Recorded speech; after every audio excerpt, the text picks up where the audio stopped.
What's your emergency?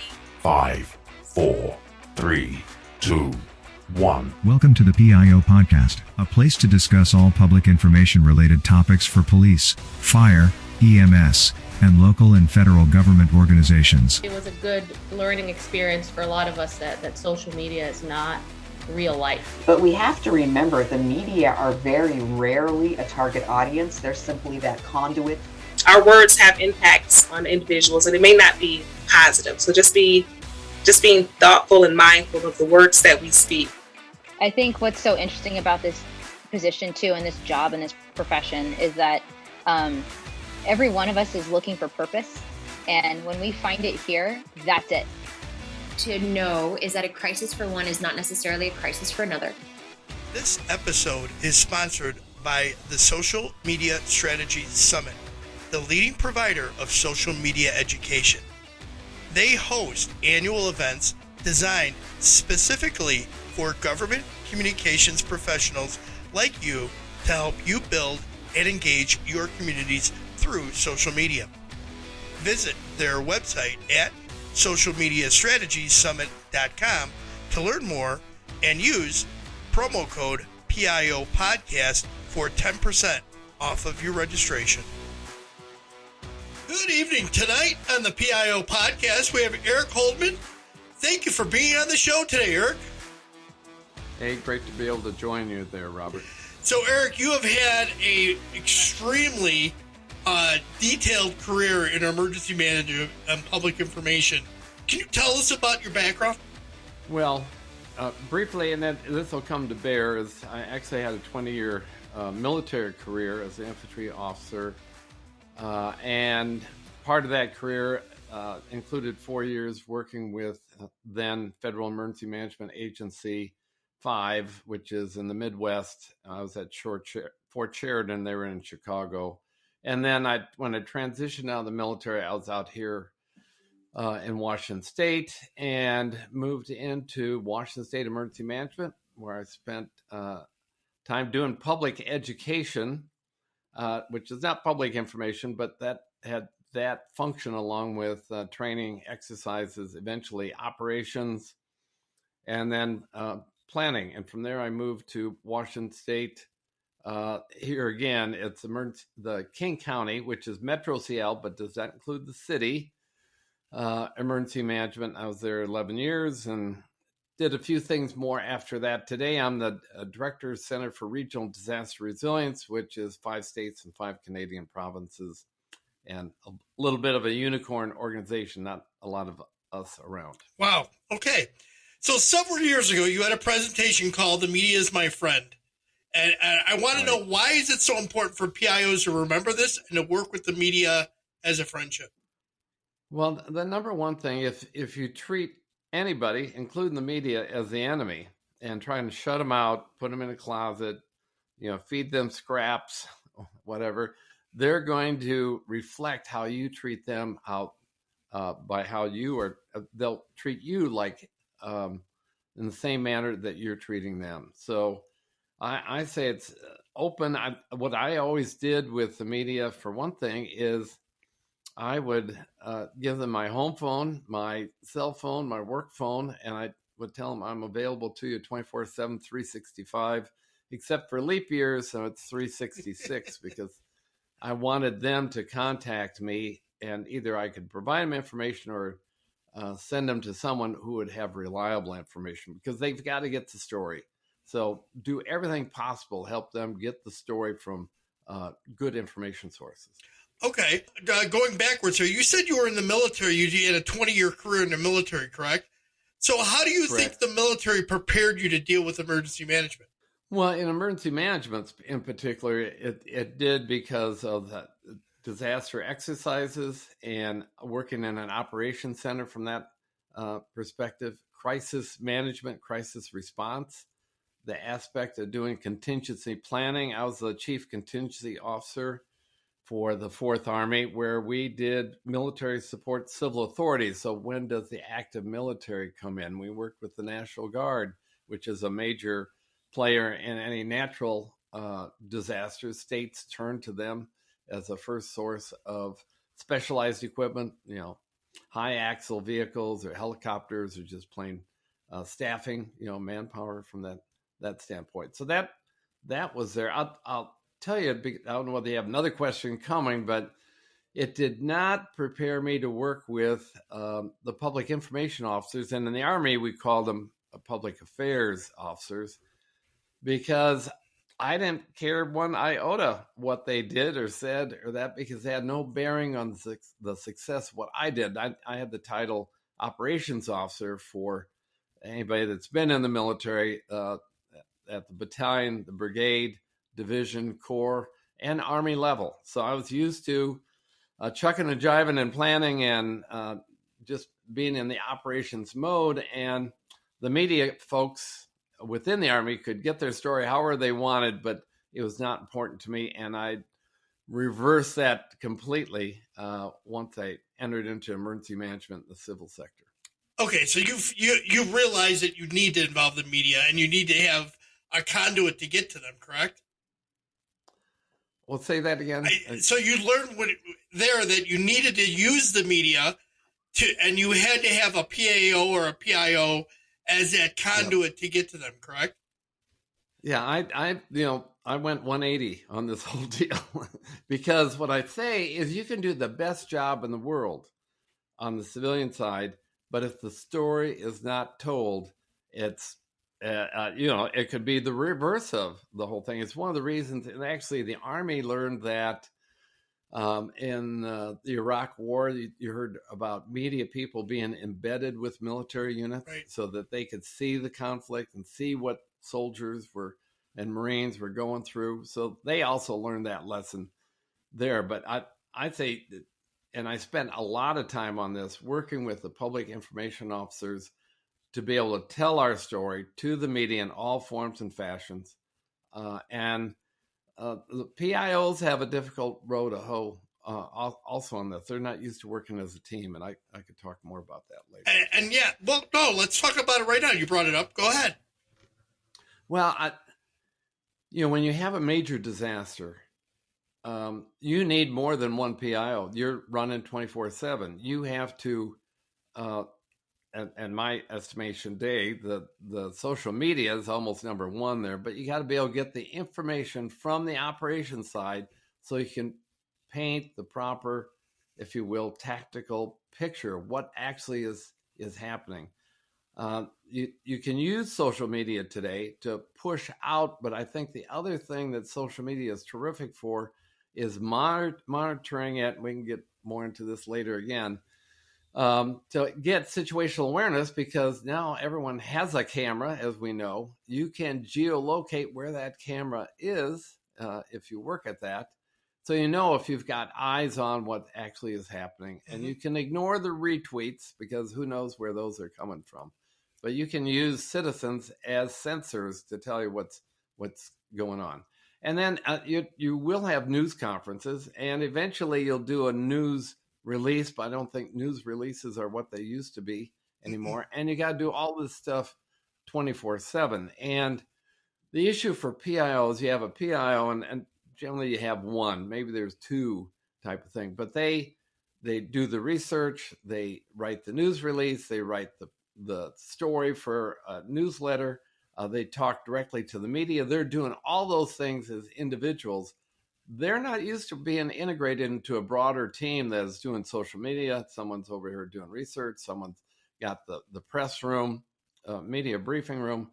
So they have to figure out how to work as a team also, because they're not used to doing it in that manner. So are you talking about a joint information command? Is that what you're... I am. And although I'll tell you, so it's JIC, Joint Information Center. We had a national level exercise. Back then it was called Top Off 2, and we did a real JIC. I'm talking about a real JIC. We actually recruited 80 some PIOs to work 24/7 over about a 5-day period. And it was messy. A lot of the reasons it was messy is because people came in and worked only 8 hours, but they were 24/7, and you didn't get any institutional knowledge built up. But that's how it would work. You have lots of people flowing in and assisting and helping in that manner. So it is. And I think generally people don't have a JIC. I think they have a JIS. They'll say it's a joint information system. And when you dig deeper, all they're doing is sending copies of their news releases to one another. They're really not coordinating with one another. I've dug in on some of these. So tell me what your GIS is. How are you doing that? Do you pre-coordinate the news release and that? No. And so instead of a JIC, it's not a JIC or a JIS, it's an IC. It's an information center. There's nothing joint about it in my learning. I mean, pretty much not. The one place JIC really can work well is oil spills, where the Coast Guard's been there and they've got a fine-tuned system, and you have the responsible party, kind of like the spill out there in Ohio. There should be a JIC there where the industry is there and all the different federal agencies are there. Sometimes that's also gotten screwed up, but that's the one place I've seen JICs actually function. So in a natural disaster, they work pretty well, or in a disaster that is an accidental man-made disaster. But what about in a man-made destructive disaster like a terrorist act or a bombing or active shooter?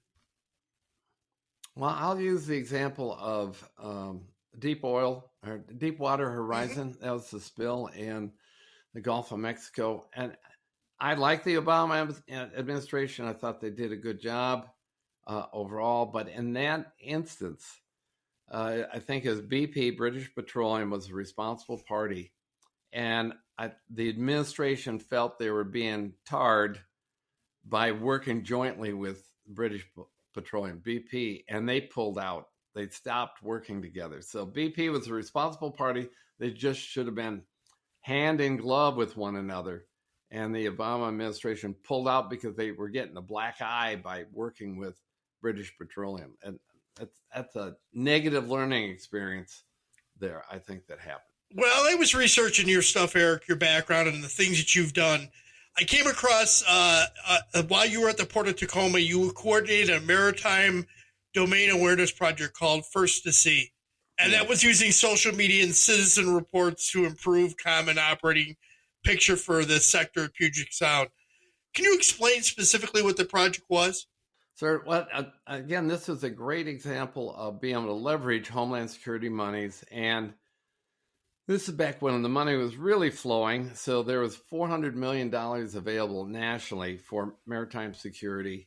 And the Puget Sound region was getting, and that's out here, it'd be, like 8 counties bordering on the Puget Sound for the maritime domain awareness. And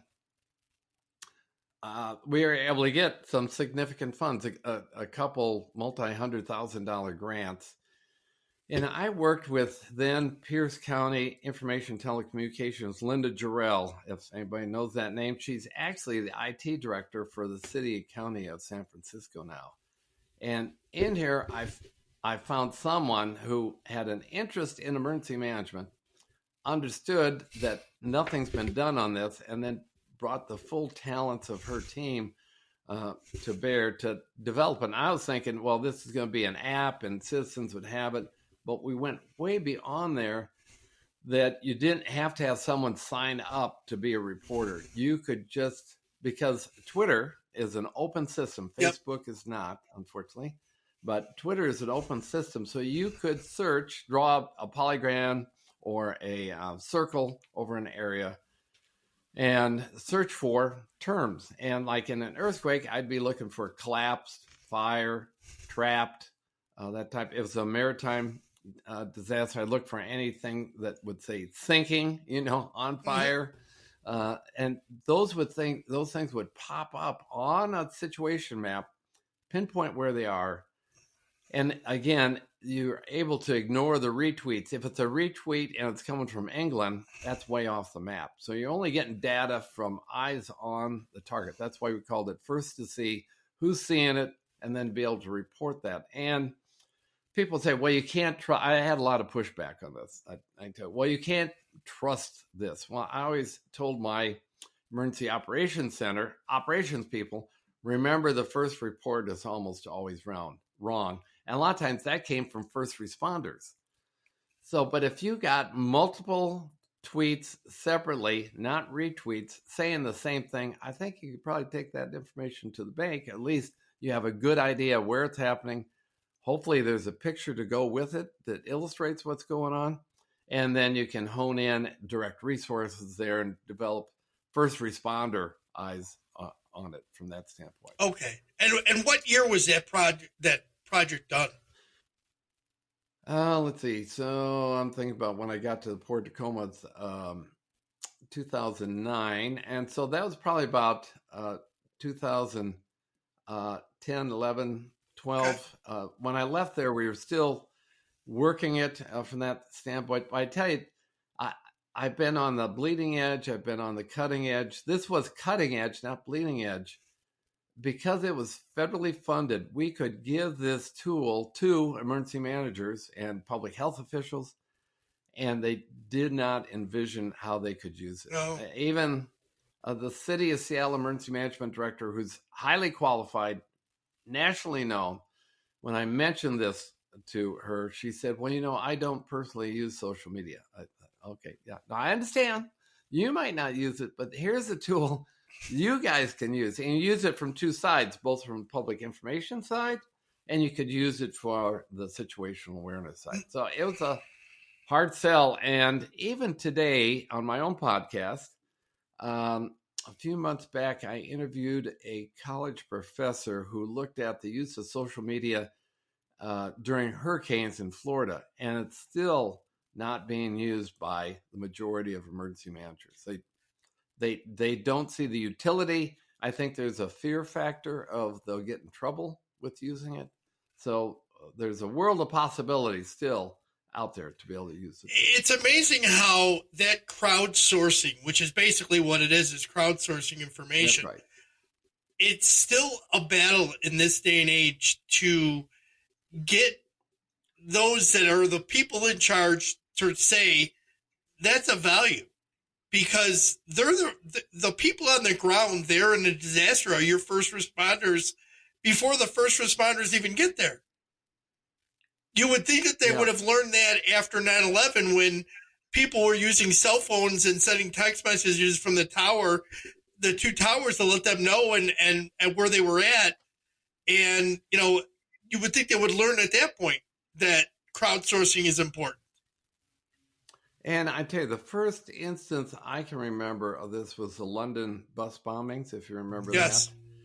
that. I remember it because I was taking a shower at 5 a.m. in the morning, and my wife came to the bathroom door and said, "It's the sheriff. She's on the line." I'm thinking, no. It's not good when the sheriff calls me at 5 in the morning, because we operated a very large transit system ourselves. And so we ramped up to find out what's going on. You never know. If it's not copycat, it's actually could be replicated in other cities and that. But one of the things that came out of that was you had smartphones that people on scene were taking pictures. And unfortunately, they were also taking pictures of victims and victim faces because they don't have the same thinking where media will never do that. But, you got average citizens and they're taking pictures. And of course, then they're broadcasting on their own Facebook channel, and it's getting picked up and rebroadcast on that. And news media would take that and block out faces and that. But you had live video coming from the scene to know what was going on. Right. And that would be something that would be beneficial to be in a fusion center or some kind of operation center to be able to feed back to whoever. In London, it certainly has thousands of cameras. I think they're probably one of the most camera cities in the world. I would think they're close to it. If it wasn't them, it's New York. Surveillance. But I'll give another Seattle example, though. There was a maritime domain awareness project where they put some cameras along the waterfront to monitor it from a maritime security standpoint. And people saw those cameras, average citizens, and they went to the city council, and those cameras were ripped out because they're public camera. I say you go into any 7-Eleven, you're being videoed, but they didn't want the city to be videoing anybody. And you compare that to, like you said, the London or other major metropolitan areas. Wow. It was a step backward. Obviously, yeah, that's unfortunate, but in different parts of the country, that might be a different story, That's right. That's true. All right, so as somebody who has played such an influential role in Homeland Security and emergency management around our nation's ports, how is messaging so important when you're trying to secure a port? Or I'm sorry, secure grants.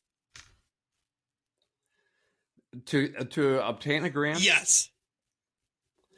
Well, I always say you need to be aware what the grant criteria is, and you can't always, you may want to do something that's not in there, and so sometimes you can try and shave edges off of the square peg as you're trying to put it in the round hole.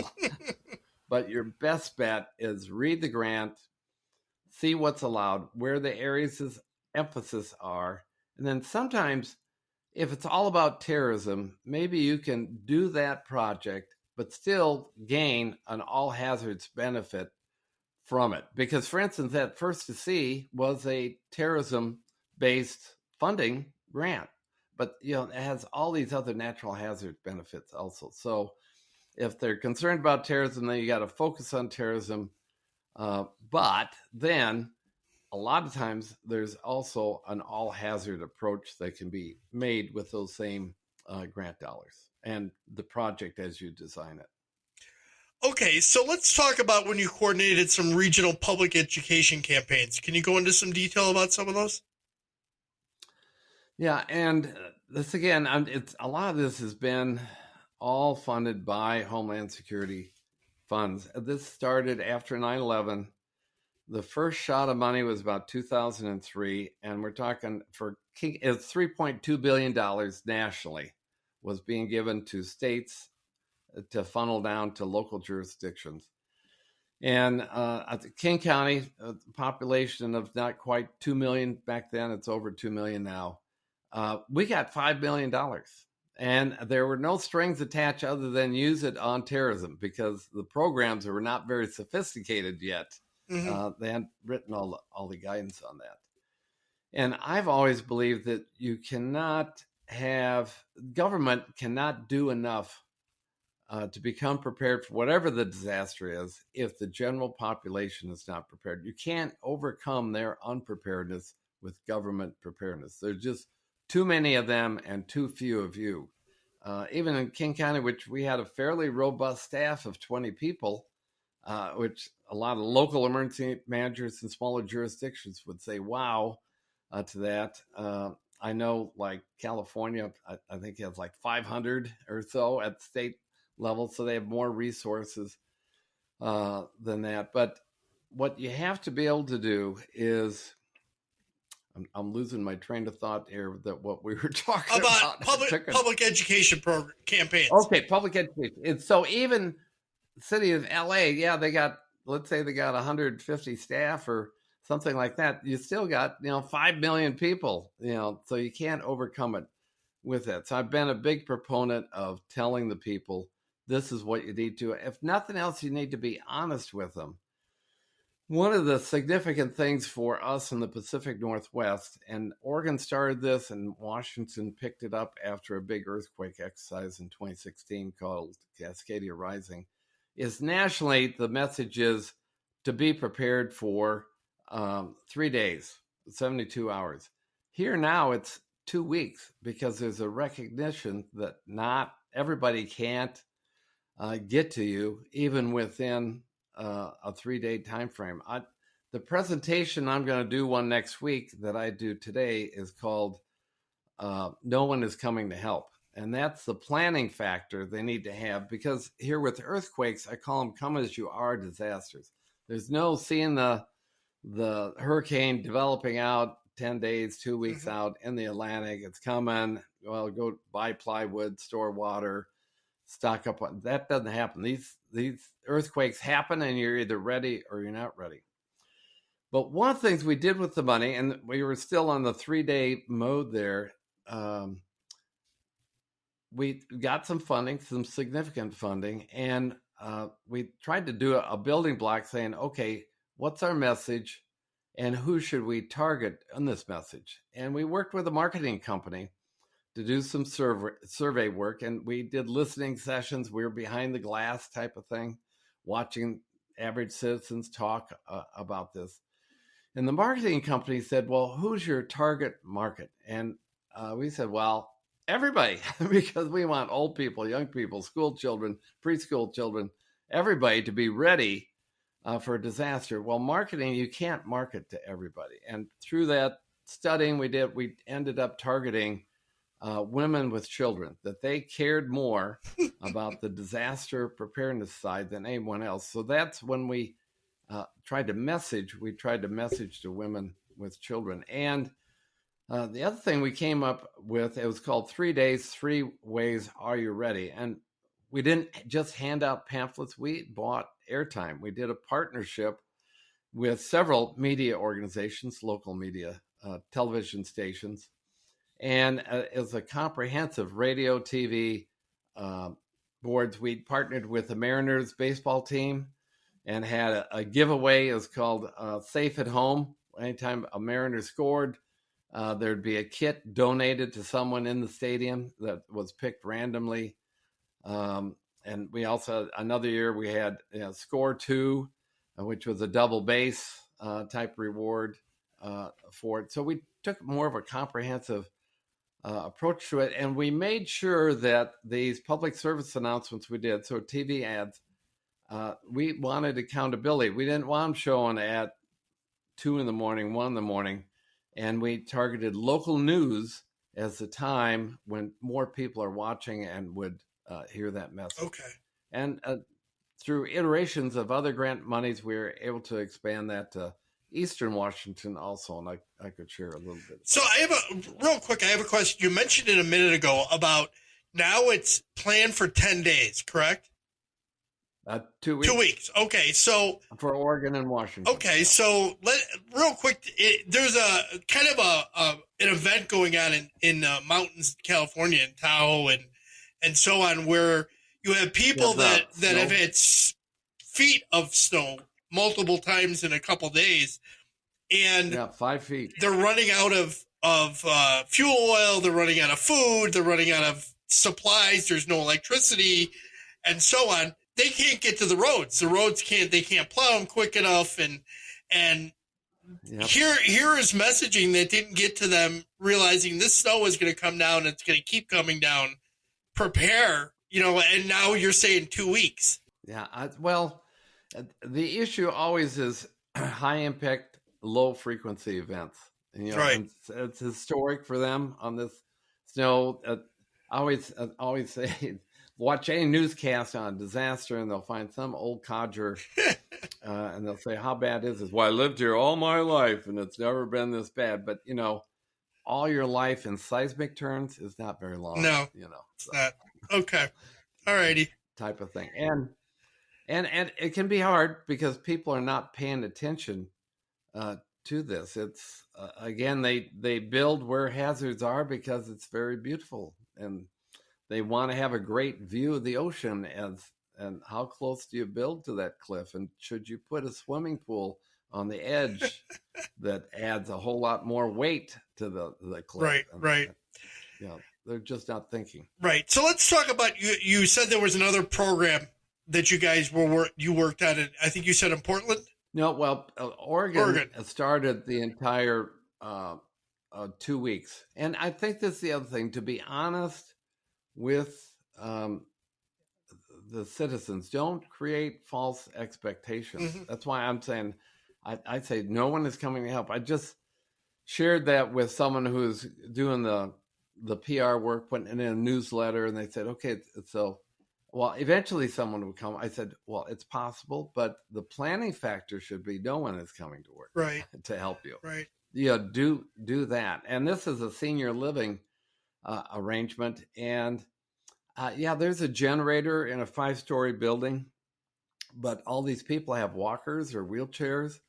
And fuel, we did a fuel study just last year, and fuel's going to run out also. There's only 2 pipelines running, and they run parallel with one. They're all one company that provides all the petroleum fuel, gas, diesel, and jet fuel for the western Washington and all the way down into Portland in that metro area there. And they looked at the thing, and their fuel storage tanks are all along the Willamette River in an area that is subject to more intense shaking. It's called liquefaction. And they think they could lose all their fuel storage in a major earthquake. And you wouldn't have any place to put storage or distribute it. Right. It's a major deal. Okay. So we could lose communications, electrical power. You won't be able to get fuel for generators. And fuel is like water. It weighs is about 8.5 pounds per gallon. So we'll just helicopter it. Oh, no, you don't have enough helicopters. And they don't have enough lift. And you got to be able to distribute it when you do bring it in. So right. Okay. Your focus groups and the survey stuff that you did to develop your direct media outreach efforts. What did you? Yep. What was the outcome of doing all that? What did that come out with for you? Well, this is the issue always within emergency management. It's there's a book called "We Don't Make Widgets." It's about performance management, and it's about in government.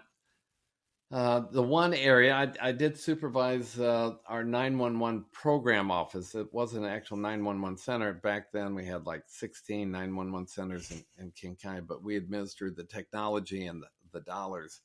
And there was a criteria there. They could be measured as how quickly is a call answered when it starts ringing, and then how long before the dispatch is made. And then fire departments and districts, they're also measured on time to arrive on scene. You know, how many minutes from dispatch to arrival. And that's a standard they're looking to meet. So you've got some of these measurements that can be done. But when you talk about emergency management, how do you show you're more ready today than you were last year? Right. It's very difficult to measure it. I say we're just chewing on that elephant one bite at a time. And you have to use another aspect of this, talking about just using PIO, and that use events to push your message out when people are listening. On sunny days and something as bad is happening across the country, then use that opportunity to message when people might be listening again. And an old Red Cross study said people have to hear a message 20 sometimes before they take the first action at all. So use every opportunity to get the message out. And I've always been a big believer, and emergency managers don't take advantage of this. And there aren't as many newspapers, but write an opinion piece, an op-ed for your local paper about preparedness when, there's a Katrina, when there's a 9/11, when there's something on a hazmat spill. Write about it and include individual preparedness messages in that. They want something that's current, so be quick and be proactive in giving them information. It does you no good to send that in 6 months later. Right. That instance. Eric, I do that. I used to do this when I was working in my other department years ago. Anytime there was an active shooter event, I was always putting out afterwards. I would always put out a video and talk about the run, hide, fight, the standard back at the time, and reminding people that this is what you do. And I got criticized a couple times by some people in the community, and then also by some people, political people within the community, because some politicians said, "Well, you're scaring the public." And I said, "No." I said the only way you can raise awareness is for them to be reminded that this is what they do, because when that active shooter happens, if you don't mentally have yourself prepared for it, you're not going to be able to react with those three things: run, hide, fight. You're going to freeze. I agree totally. And I understand what, I worked for a port and was doing security, and the director would ask, "Eric, why do you always have to be talking about security?" And I'll say, "Well, I am the security director. That's what you hired me for." Right. But they, you make people nervous, and I understand. You're talking about stuff that likely will never happen. Well, but when it does happen, they'll be better prepared. You always hear that in the news, and it said, "Well, we never thought it would happen here, but today it happened to us." And I mean, I don't know how many times I've heard that. I've got the 4 stages of denial I can share with you. Go ahead. Right here. Go ahead. Number 1 is it won't happen. Number 2 is if it does happen, it won't happen here, which is what you made me think about it when you said. And then we had the Nisqually earthquake, which was shook for 40 seconds. It was back in 2001. And that is, if it does happen, and it does happen here, it won't be that bad. That was not the end of the world. I mean, it's significant. 6.8, I think, was the final resolution. And then the last one people will use to dismiss doing anything, if it does happen here, does happen to me, there's nothing I can do about it. But then I tell people that even in a catastrophic disaster, take the Tohoku, Japan tsunami and earthquake that happened there, only about 2% of the population actually dies in a catastrophe. So don't plan on being dead. You need to be planning on being alive. And the difference is what you do beforehand will make the difference of what your comfort level is after that disaster has impacted the region. Well, I appreciate you bringing up the 4 stages of denial because it's so true. Yeah. So I want to just share one other thing is you can, because you brought up active shooters, just the Uvalde shooting that happened there. Of course, the response, a lot has been said about that. I don't even want to talk about that. But think about the PR disaster that followed that whole thing. Multiple spokespeople talking about different aspects. It was uncoordinated. There was nothing joint about that whatsoever. And then as things get twisted, you get more and more information. There's just no coordinated flow. So watch those events, learn from them. Sometimes there used to be a motivational poster of a ship sinking, and it said sometimes these types of events are only there to motivate you to do something different. So learn from other people's mistakes. Absolutely. And look for them. And if we're not looking at, as a PIO, and I've been in this field now, I've been in law enforcement for 29 years almost now, and a PIO for 16 years now. And one of the things that I've always done is gone back and look at, why did they do that? Why did they say that? Or why didn't they say that?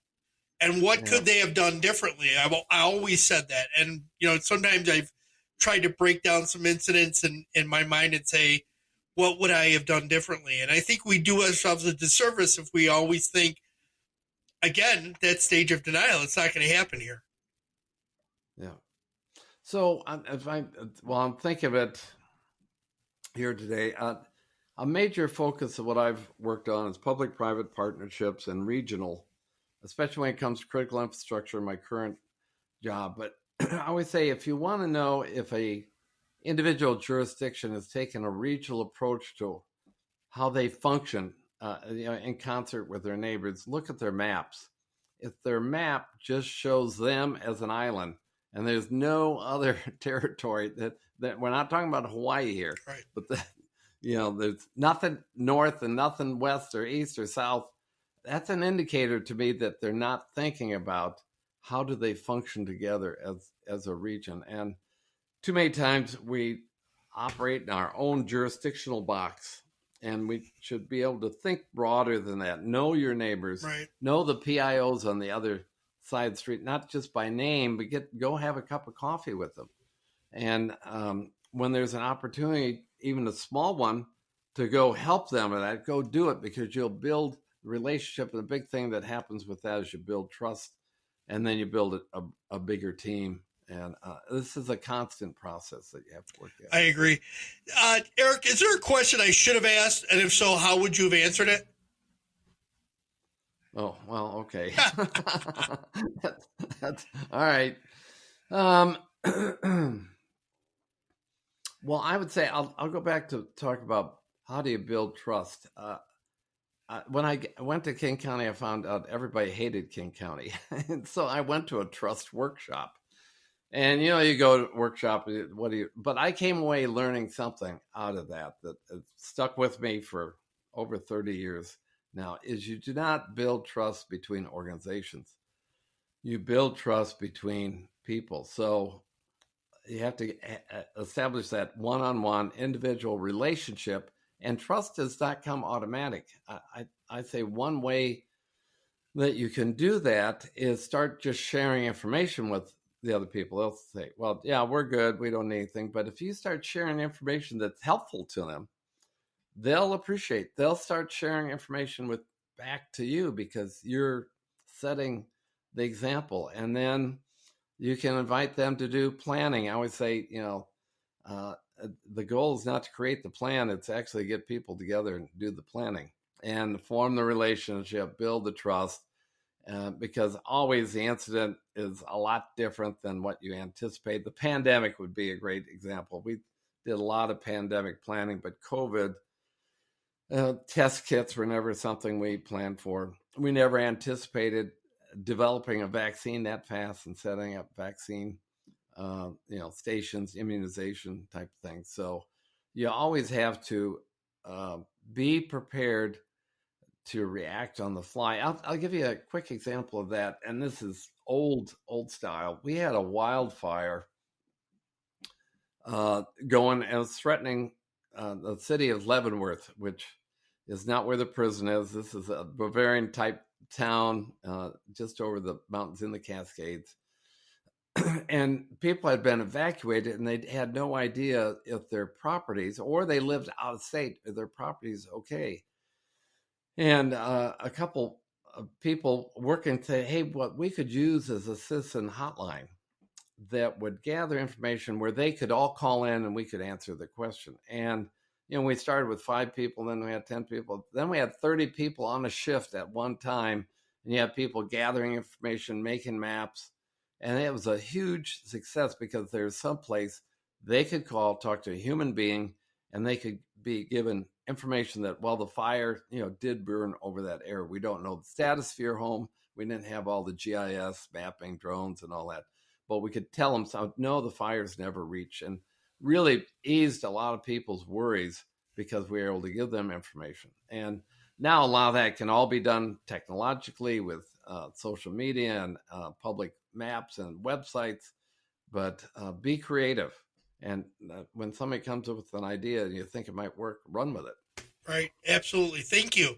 Eric, I'm going to switch this to some rapid fire simple questions. Are you ready? Yes. Texting. I'm ready. Texting or talking? I'm still a talker, but the next generation is texting. Coffee or tea? Coffee. Adult drink of choice? Decaf. Decaf, there you go. Adult drink of choice? I don't drink, so it's Diet Coke. Okay. What would be a superpower if you had one? Oh, I've already identified this. Be able to remember the name and face of anybody I ever met. I just turned over 13,000 contacts, and I've looked at my daughter-in-law and not being able to remember her name, so it's a problem. Do you have a pet, sir? No, the dog's dead and the kids are gone, but it was Mackenzie, great pet, Airedale. Okay. Is there a book or author who had an influence on you? John Maxwell is a great leadership author. He's got I'm trying to think, 21 irrefutable traits of a leader, something like that. But a book I really love it's called Failing Forward. And it's all about how do you learn. We talk about lessons learned, and most of the time they're not learned. There's lessons observed from that standpoint. And it's a small book that I remember from lessons from that I took with me is the lessons will continue to be taught until they're learned. So, Oh, isn't that true? Learn them quick. Yeah. What else you got? Ask permission or beg forgiveness? I learned that a long time ago. Just do it. Yep. Do it. I was a at-will employee, but I learned if I asked permission, they wouldn't understand, especially this regional stuff. They why do we want to do that? I'll just go do it, and they'll be happy I did it. And that's true. If you could have coffee with a historical figure, anyone, who would it be? Oh, Abraham Lincoln. Oh, that would be because I think he had troubles. I mean, that was a pretty tough time for him, and leading the nation and when to move and change tactic and selecting a military commander who could finally win.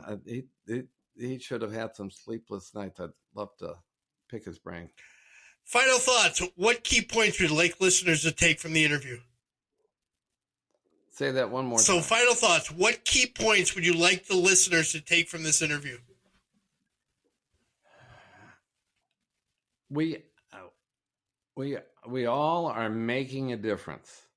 And I tell you, one of the things I learned is operational readiness is perishable. It has a half-life of, a week or something. So you have to continually work at this. There's been so much transition of people, and there's so much movement in the workforce. The institutional knowledge is just changing so fast that invest in the next people coming up, because they're going to have to carry that torch. And one of the things I say is you can become immortal if you share everything you know with other people. It doesn't have to die with you. Pass it on. And hopefully the people you pass it on will pass it on to the next generation. So share everything you know, and hopefully we'll all be better off for it. Great. How can people best reach out to you, or if they want to connect or learn more? Well, you can just Google my name, Eric, E-R-I-C, Holdeman, Holdeman, and you'll find I've got a personal website, ericholdeman.com. I've got a blog that I've been doing since 2007. That's disaster- there's a dash in there, disaster-zone.com. And then there's a podcast that's available. It's great to be your guest here, because typically I'm interviewing other people, and just search for Disaster Zone there and no hyphen. Excellent. Eric Holdeman, thank you very much for coming on the show. I appreciate it. Well, thank you, Robert. It's been a fun time to be able to be interviewed. I look forward to sharing this interview with others on my blog when you send me a link. Excellent. Thank you, sir. Have a great night. All right. Thank you.